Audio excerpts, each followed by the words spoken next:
আলাইকুম। বাংলাদেশ বেতার সিলেট সংবাদ পড়ছি ফারহিন জাহান্নুবা। অন্তর্বর্তীকালীন সরকারের প্রধান উপদেষ্টা ডক্টর মোহাম্মদ ইউনূস গতকাল জাতির উদ্দেশ্যে ভাষণে বলেছেন, নির্বাচন কখন হবে সেটি সম্পূর্ণ রাজনৈতিক সিদ্ধান্ত, আমাদের সিদ্ধান্ত নয়। তিনি আরো বলেন, আমরা ছাত্রদের আহ্বানে সরকারের দায়িত্ব গ্রহণ করেছি এবং দেশের আপামর জনসাধারণের আমাদের সমর্থন করেছে। তবে কখন আমাদের সরকার বিদায় নেবে সেটি জনগণের সিদ্ধান্তের উপর নির্ভর করবে। ডক্টর ইউনূস বলেন, আমরা সংস্কারের অংশ হিসেবে নির্বাচন কমিশনকে আদর্শ নির্বাচনের জন্য সবসময় প্রস্তুত রাখার পরিকল্পনা করছি। আমাদের কাজ করতে না দিলে দেশের সংকট মেটানো সম্ভব হবে না। প্রধান উপদেষ্টার এ ভাষণ বাংলাদেশ বেতার, বাংলাদেশ টেলিভিশনে একযোগে প্রচার করা হয়। সনাতন হিন্দু সম্প্রদায়ের আরাধ্য ভগবান শ্রীকৃষ্ণের জন্মতিথি ও শুভ জন্মাষ্টমী আজ। দেশের হিন্দু সম্প্রদায়ের ধর্মীয় ভাবগাম্ভীর্য ও আনন্দ উৎসবের মধ্য দিয়ে দিনটি পালন করছেন। এ উপলক্ষে বাংলাদেশ পূজা উদযাপন পরিষদ ও ইসকন সহ বিভিন্ন সামাজিক, সাংস্কৃতিক ও ধর্মীয় সংগঠন ব্যাপক কর্মসূচি গ্রহণ করেছে। রাষ্ট্রপতি মোহাম্মদ শাহাবুদ্দিন ও অন্তর্বর্তী সরকারের প্রধান উপদেষ্টা অধ্যাপক ডক্টর মোহাম্মদ ইউনূস পৃথক বাণী দিয়েছেন। হিন্দু পুরাণ মতে ভাদ্র মাসের শুক্লপক্ষের অষ্টমী তিথিতে ভগবান শ্রীকৃষ্ণ জন্মগ্রহণ করেন। সনাতন ধর্মাবলম্বীদের বিশ্বাস, পাশবিক শক্তি যখন ন্যায়, নীতি, সত্য ও সুন্দরকে গ্রাস করতে উদ্যত হয়েছিল, তখনই সেই শক্তিকে দমন করে মানব জাতির কল্যাণ ও ন্যায়নীতি প্রতিষ্ঠার জন্য মহাবতার ভগবান শ্রীকৃষ্ণের আবির্ভাব ঘটেছিল। জন্মাষ্টমী উপলক্ষে আজ সরকারি ছুটি। সিলেটের বন্যা পরিস্থিতি কিছুটা উন্নতি হয়েছে। নদ নদীর পানি কমতে শুরু করেছে, তবে এখনো কুশিয়ারা নদীর 4 পয়েন্টে পানি বিপদসীমার উপরে প্রবাহিত হচ্ছে। এদিকে মৌলভীবাজারে বন্যা পরিস্থিতির পরিবর্তন লক্ষ্য করা গেছে এবং ঢাকা সিলেট মহাসড়কে পানি কমে যাওয়ায় যানবাহন চলাচল স্বাভাবিক হয়েছে। তবে মনু নদীর পানি প্রায় 65 সেন্টিমিটার কমায় শহরবাসীর মধ্যে স্বস্তি ফিরে এসেছে। গতকাল সকাল থেকে ব্যবসায়ীরা দোকানপাট খোলা, মালামাল গোছাতে শুরু করেন। অপরদিকে নিরাপদ আশ্রয় থেকে লোকজন নিজ নিজ বাসা বাড়িতে ফিরছেন। অপরদিকে মনু ও জুড়ি নদীর বাঁধ ভেঙে বিভিন্ন এলাকায় পানি প্রবেশ করায় আঞ্চলিক সড়ক সহ উপজেলা সড়ক পানির নিচে এখনো তলিয়ে রয়েছে। জেলা সদরের প্রায় 5টি উপজেলায় সড়ক যোগাযোগ বিচ্ছিন্ন। 4 দিন যাবৎ বন্ধ রয়েছে মৌলভীবাজার ফেঞ্চুগঞ্জ তামাবিল সড়ক যোগাযোগ। 7টি উপজেলায় 3 শতাধিক গ্রাম এবং 5টি পৌরসভায় প্রায় 33টি ওয়ার্ড বন্যার পানিতে প্লাবিত রয়েছে। এতে পানিবন্দী রয়েছেন প্রায় 3 লাখ লোক। জেলা প্রশাসন জানায়, বন্যায় 7টি উপজেলা ও 5টি পৌরসভায় এলাকায় এখন পর্যন্ত 102টি আশ্রয়কেন্দ্র খোলা রয়েছে। এই সব কেন্দ্রে আশ্রয় নিয়েছেন প্রায় 11,500 লোক।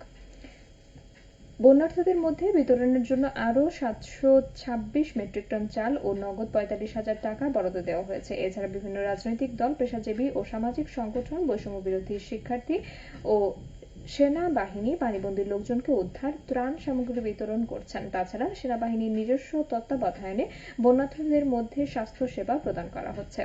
শিক্ষা অধিদপ্তর জানায়, জেলার 141টি প্রাথমিক, 38টি মাধ্যমিক, 32টি মাদ্রাসা এবং 6টি কলেজে পাঠদান বন্ধ রয়েছে। পানি উন্নয়ন বোর্ড জানায়, বন্যায় মৌলভীবাজারের শহর প্রতিরক্ষা বাঁধ এখনো ঝুঁকিমুক্ত।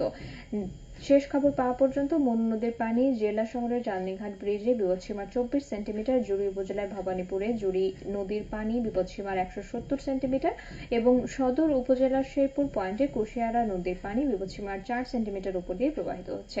এদিকে হবিগঞ্জের গত 24 ঘন্টায় নদ নদীর পানি কয়েক সেন্টিমিটার কমেছে বলে জানিয়েছেন পানি উন্নয়ন বোর্ড। খোয়াই নদীর বাল্লা পয়েন্টে বন্যার পানি বিপদসীমার উপরে এবং শায়েস্তাগঞ্জ ও মাছুলিয়ার নিচে নেমে গেছে। জেলা দুর্যোগ ব্যবস্থাপনা ও ত্রাণ অফিস জানায়, জেলার 1টি উপজেলা ও 7টি ইউনিয়নে নতুনভাবে প্লাবিত হয়েছে। এ নিয়ে জেলার 9টি উপজেলার মধ্যে 6টি উপজেলা, 29টি ইউনিয়ন বন্যা কবলিত হয়ে পড়েছে। পানিবন্দী রয়েছে 16,440টি পরিবার। সিলেটের বিয়ানীবাজার পৌর এলাকার নয়াগ্রাম অভ্যন্তরীণ সড়কে আরসিসি ঢালাই কাজ সম্পন্ন হয়েছে। পৌরসভার নিজস্ব অর্থায়নে এতে ব্যয় হচ্ছে প্রায় 25 লাখ টাকা। মাসব্যাপী বৃক্ষরোপণ কর্মসূচি উদ্বোধন করা হয়েছে মৌলভীবাজারে। গতকাল সকালে কালেক্টরেট প্রাঙ্গণে চারা রোপণ করে কর্মসূচির উদ্বোধন করেন জেলা প্রশাসক ডক্টর উর্মি বিনতে সালাম। কর্মসূচির আওতায় জেলার সরকারি, আধা সরকারি ও বেসরকারি অফিস, স্কুল, কলেজ ও মাদ্রাসায় পতিত জায়গা ও আঙিনায় 2 লাখ ফলজ, বনজ ও ঔষধি গাছের চারা বেষ্টনী সহ রোপণ করা হবে। কর্মসূচি বাস্তবায়নে জেলার 7টি উপজেলা ও 5টি পৌরসভায় 50টি স্বেচ্ছাসেবী টিম গঠন করা হয়েছে। এতে ব্যয় হচ্ছে প্রায় 5.5 লাখ টাকা।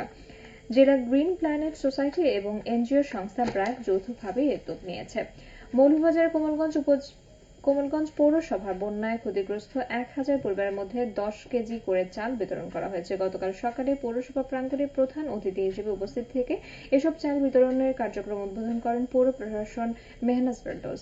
এদিকে উপজেলার আদমপুর ইউনিয়নে একে বাংলা স্কুলে গুড নেইবার্স বাংলাদেশের আওতায় আদমপুর সিডিপির পক্ষ থেকে 700 পরিবারের মধ্যে শুকনো খাবার বিতরণ করা হয়। এ সময় উপস্থিত ছিলেন উপজেলার নির্বাহী কর্মকর্তা সহ বিভিন্ন পেশার লোকজন। দক্ষিণ পূর্বাঞ্চলের কয়েকটি জেলায় সৃষ্ট বন্যার কারণে 46তম বিসিএস এর লিখিত পরীক্ষা স্থগিত রয়েছে বাংলাদেশ সরকারি কর্ম কমিশন গতকাল এক বিজ্ঞপ্তিতে এ তথ্য জানায়। বিজ্ঞপ্তিতে বলা হয়, আগামী 28শে আগস্ট অনুষ্ঠিতব্য 46তম বিসিএস এর লিখিত পরীক্ষা স্থগিত করা হয়েছে। পরীক্ষার নতুন তারিখ পরে জানানো হবে। সবশেষে আবহাওয়া। সন্ধ্যা 6টা পর্যন্ত পূর্বাভাসে বলা হয়েছে, সিলেট সহ পার্শ্ববর্তী এলাকায় আজ কোনো সতর্কবাণী নেই এবং কোনো সংকেতও দেখাতে হবে না। আজ সিলেটে সূর্যোদয় হয়েছে সকাল 5টা 30 এবং সূর্য অস্ত যাবে সন্ধ্যা 6টা17। সংবাদ শেষ হলো। আমাদের পরবর্তী স্থানীয় সংবাদ প্রচারিত হবে বিকেল 4টা30।